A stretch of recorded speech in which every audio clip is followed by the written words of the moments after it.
Շնորհակալություն։ Այո, իմ ընկերը խոսեց խաղաղության դարաշրջանի թեզի հետ կապված եւ երեք գիշերն եմ վերադարձել Սյունիքից ու կուզեմ ձեզ ներկայացնեմ, թե ինչպիսի խաղաղություն է Սյունիքի համար բարձվել։ Ամիսներ առաջ հիշում եք այս նույն փաստաթղթի մասին, երբ խոսվեց, նաև հարց բարձրաձայնեցինք ազգային ժողովում, թե ինչ հիմքերով է շուրնուխում, Բորոտանում եւ առհասարակ Գորիս-Կաբան ճանապարհահատվածին հայտնվել ադրբեջանական քարտեզը եւ արդյոք դա կար ամսի 9-ի փաստաթղթի մեջ։ Վարչապետը ներկայացրեց, որ դա բանավոր պայմանավորվածության հիմքով է։ Ամիսներ հետո փակ է արդեն բացի այդ ճանապարհից դրված է նաև մաքսակետ, փակ է հիմա էլ Ճակատենի հատվածը։ Եվս 5 գյուղ գտնվում է շրջափակման մեջ։ Այսօր մենք փողոցներում ակցիա ենք անցկացնում եւ կային մարդիկ, ովքեր ասում էին մենք աշխատանքի ենք գնում, դուք սահմանափակում եք մեր իրավունքը։ Ես ուզում եմ հարց տալ այդ քաղաքացիներին, արդյոք տեղյակ են, որ նույն Սյունիքում սահմանափակված է մարդու ազատ տեղաշարժվելը, անվտանգությունը,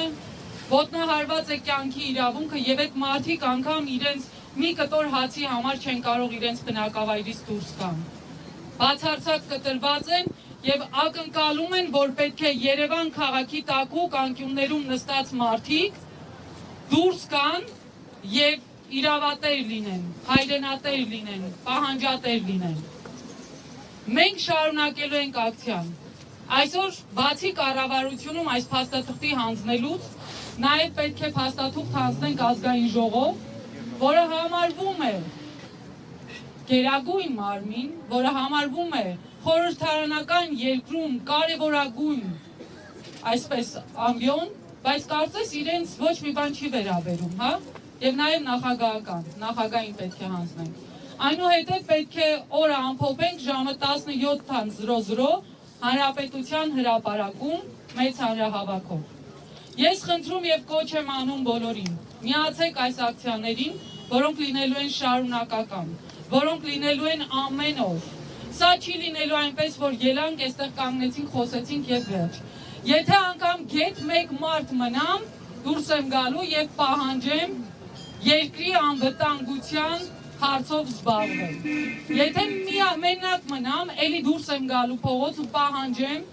որ տեր կանգնեն մեր զինվորին։ Այն զինվորին, որը 44 օր պատերազմ է անցել, եւ այդ 44 օր պատերազմից հետո մեր պետությունը, ոչ թե պետությունը, մեր իշխանությունը առհասարակ տեր չի կանգնում։ Չի զբաղվում այդ զինվորի բարոյահոգեբանական վիճակից մինչև սպառազինություն, պատշաճ սպառազինություն, ժամանակակից սպառազինություն։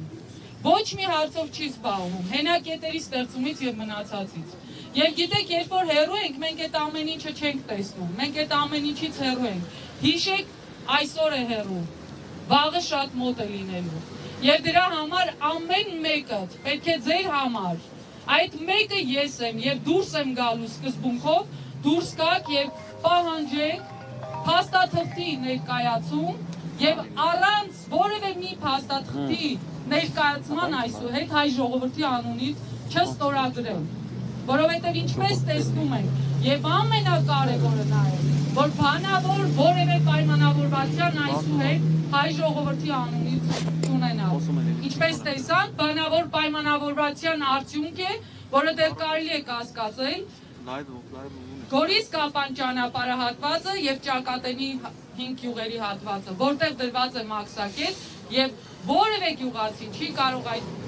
տարածքից դուրս գալ։ Համարենք ամեն մեկիս խնդիրը սա, որովհետեւ այո այդպես է։ Եվ հիշենք, որ Արցախի կորուստից հետո, որը փաստացի կորուստ է սա, մենք պետք է տեր կանգնենք թե Արցախին, թե Սյունիքին, թե Հանրապետությանը։ Իսկ եթե անտարբեր եղանք, մենք կունենանք, չեմ ուզում ասեմ ինչպիսի ավարտ։ Այն 40 րոպեի Այսօրվա սպասում այլևս չի լինելու, չեք հասցնելու աշխատանքի գնաք, սիրելի քաղաքացիներ։ Դրա համար միացեք մեզ, այո, ակցիա եք տեսնում, լուռ ու մունջ միացեք, 40 րոպե, եթե 1 ժամ է ուշացեք ձեր աշխատանքից, որովհետև հիշեք, որ դուք այս երկրում մշտապես բնակվելու իրավունք եք ձեռք բերելու, երկիր ունենալու իրավունք եք ձեռք բերելու, հայրենիք պահելու իրավունք եք ձեռք բերելու, եւ դրա համար միացեք այսօր նաեւ 17:00-ին եւ հաջորդի ամեն օր կներկայացնենք, թե ինչ ակցիաներ կլինեն։ Շնորհակալություն։